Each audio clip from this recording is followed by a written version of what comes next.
I'm Jeremy. I'm part of the OpenFullFact team as an ML engineer, and today I will present you what we worked on. We've been working on for 5-6 months. The ingredients spellcheck, so a machine learning features to correct ingredients list using machine learning and more specifically LLMs. So you probably already use the application, and when you take a picture of the packaging, you take the packaging, the front picture, but also you are asked to take a picture of the list of ingredients. But sometimes the list of ingredients are a bit tricky. When you take a picture of the list of ingredients, the text, the image goes through an OCR, an optical character recognition, to extract the text. But what if I do that? Some packages or some list of ingredients are actually cut, and you will see it in the OCR extraction, so in your text. So the ingredient listing is actually not properly recognized. You also have curved product, so you cut like a quarter of the list of ingredients, so the OCR cannot recognize this part. Or you have like an addition, accumulation of light reflection, and a folded package. So everything that can make the text extraction an issue. But let me show you why it's an issue. So I take this list of ingredients in French. This is I don't know. And when we extract the text using OCR, it goes through a process we call ingredients parser in Product Opener. And this little thing made the text extraction like it made an error. So instead of origin, so it means made in France, it's considered it as a A. And in the process, the ingredient parser, this is an ingredient, and it's unrecognized just because of this small typo. So we decided to use the latest advancements in ML, and more specifically in LLMs, to try to give the text, to the OCR text, to an LLM, like ChatGPT, and correct it. Pretty simple. So we tried ChatGPT. So we tried actually GPT 3.5 with GPT 4.0 from OpenAI. We tried Anthropic, Claude Sonnet 3.5, and we tried Gemini from Google, and we evaluated them on a benchmark. Yeah, it's a graph time. We created our own benchmark and our own evaluation algorithm to measure the performance of the spell check of each of these models. So funny enough, GPT 3.5 is actually the most performant on this specific task. Above or in front of GPT 4.0, which is quite surprising, but it is what it is.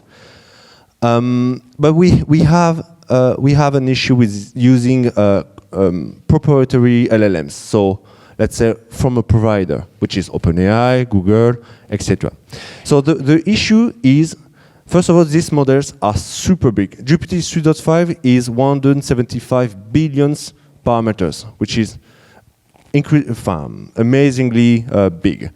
So it's super costly to run them. So of course OpenAI use, because they have many users, you only pay on the token, but yet the fact that it's super big, it's actually a constraint, especially ecologically speaking. Second of all, we don't own this model, which means if tomorrow OpenAI decide to change the version of the model, we are doomed. And just because we will have to change everything, like all the prompt engineering for the new model, and this every time. So we have a proprietary issue there. So good for us. We have a huge database of products, which is called Open Food Facts. And we can use this database to train our own LLM, which is an open source LLM, and see if we can perform better. So what we did is we extracted a sample of this database. So we extracted 6,000 products, or more specifically, list of ingredients. This we don't have to, so we need to correct them, but we don't have to do that manually. We can use the previous proprietary LLM, like OpenAI, and use the best of them, so GPT 3.5, and tell the model to correct the list of ingredients.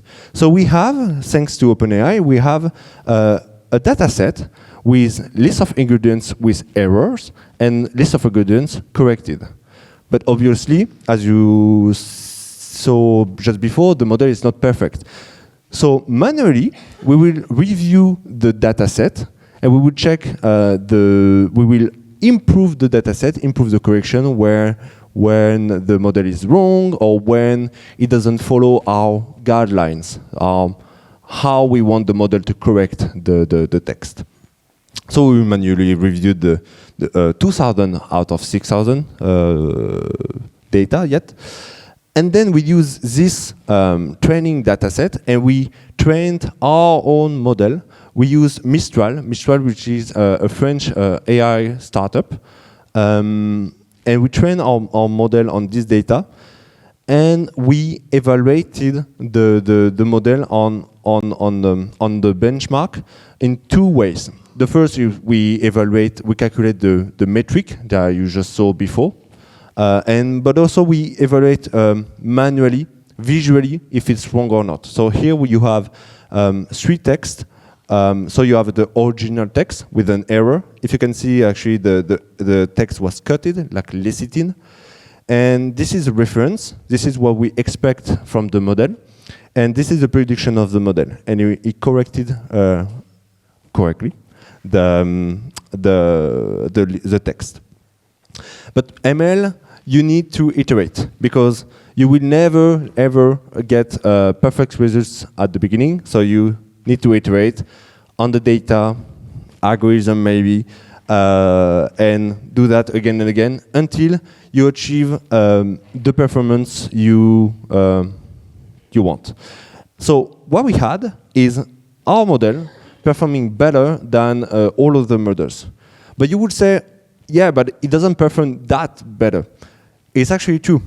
But what we have now, it's a smaller model, which is Mistral with 7 billion instead of 175 billions, performing better than the 175. And it's ours. It's in our repository, and we can use it at any time, and it will never change. Just for example, GPT 3.5 doesn't exist anymore. OpenAI decided to cancel it because now you have GPT 4.0, and it's gone. So we cannot rely on any of those models because they will be gone in a few months. But this one belongs to us. So now we need to provide it to the OpenFacts. We have a model, but we need to implement the prediction of the model to OpenFacts. But like I said, these models are big. It's like 7 billion. Super big, requires a lot of resources, GPUs. This is super costly. So what we decided to do is to, instead of keeping the model alive all the time, you add a product in your application, and then the model will serve you and correct the prediction right away for all users all the time. So we need to keep the model 24/7 up. So it's super expensive. We decided to do the opposite and pre-process everything in advance, which means we take 10,000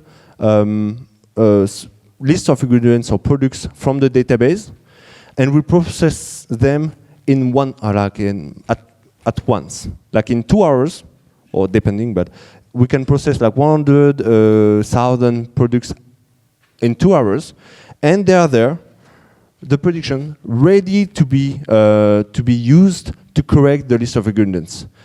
So we store all the predictions. So right now we have 10,000 predictions or corrections already saved or stored in the database.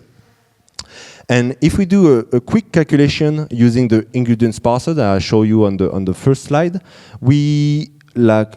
if we calculate the number of unrecognized ingredients before and after the spell check, we reduced by 11% the number of unrecognized ingredients thanks to the spell check.